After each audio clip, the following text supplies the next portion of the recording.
السلام عليكم ورحمة الله وبركاته، متابعينا الكرام متابعين قناة سحر العلوم. النهارده احنا موعدنا مع حلقة باسم انتهز الأمطار وانتهز فصل الشتاء في علاج السحر والمس والعين والقرين.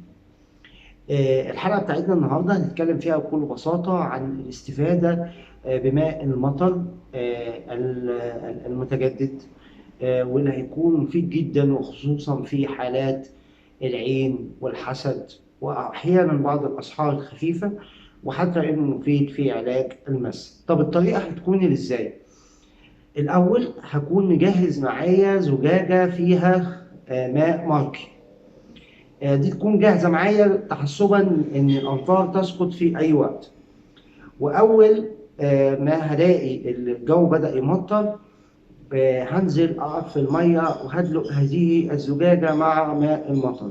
طيب الزجاجة دي هقرأ فيها إيه؟ هقرأ عليها إيه؟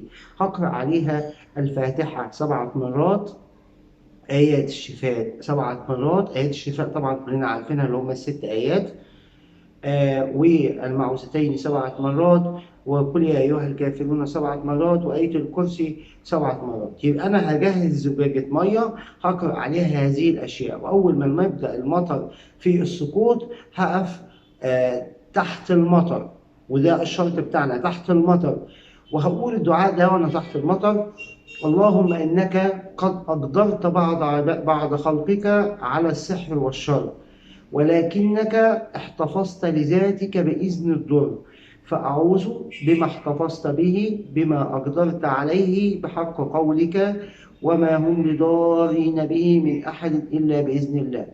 نقول تاني: اللهم إنك قد أقدرت بعض خلقك على السحر والشر، ولكنك اقتصرت لذاتك بإذن الضر، أو احتفظت لذاتك بإذن الضر، فأعوذ بما احتفظت به مما أقدرت عليه بحق قولك، وما هم بضارين به من أحد إلا بإذن الله. هقول الدعاء ده 7 مرات. يبقى احنا كده عندنا الخطوات بتاعتنا: هجهز ازازه ميه من حنفيه، مش من حنفيه، من اي مكان، يعني ميه عاديه، يفضل لو ميه معدنيه يكون افضل. هنقرأ عليها آيات الرقية الشرعية، الحاجات اللي احنا قلنا عليها، ونجهزها معانا. فأول ما المطر يبدأ ينزل، وخصوصا لو في يوم في برق ورعد، يبقى ممتاز جدا. وهقوم بسكب هذه الزجاجة على رأسي وعلى الأكتاف، وهقول الدعاء ده وادعي ربنا من قلبي بأي دعوة أنا عايزها، إنه يستجاب لي ويرفع عني الهم والحزن أو السحر أو الحسد أو العين أو المس أو مشاكل القرين. وبأمر الله الوصفة دي مفيدة جدا للحالات البدائية يعني، وممكن تكون كمان ربنا يجعل فيها الشفاء لحالة صعبة ومستعصية، ولكن هي مناسبة جدا جدا جدا للي عنده مس خفيف أو عنده سحر بسيط أو عنده عين بجد مناسب. بشرط إن أنا هقف تحت المطرة زي ما قلنا، ويفضل إن أنا أبدأ بالصلاة على سيدنا محمد 3 مرات، 7 مرات، 10 مرات قبل ما أقول الدعاء، وبعد ما أخلص الدعاء أقول تاني برضه، لأن أي شيء بين الصلاة على محمد بأمر الله مستجاب من الله. اعتقد كده الحلقه واضحه خالص. هنحضر ازازه الميه زي ما قلنا تاني عشان اللي ما سمعش.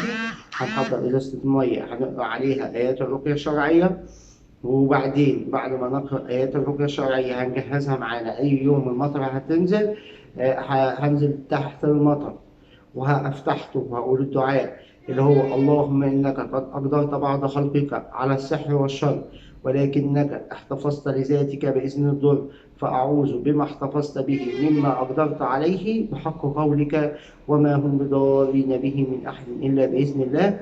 وطبعا ده يكون في وسط، يعني نقول قبله الصلاة على النبي بالصيغة الإبراهيمية، وانا افترض 7 مرات وبعديه 7 مرات يكون مناسب جدا. وتدعي ربنا بأي حاجة أنت عايزها كمان بره موضوع السحر والحسد والعين، وإن شاء الله ربنا يتقبل ويشفي كل المسلمين، اللهم آمين. شكرا لكم، كان معكم أخوكم أحمد محمود، قناة سحر العلوم.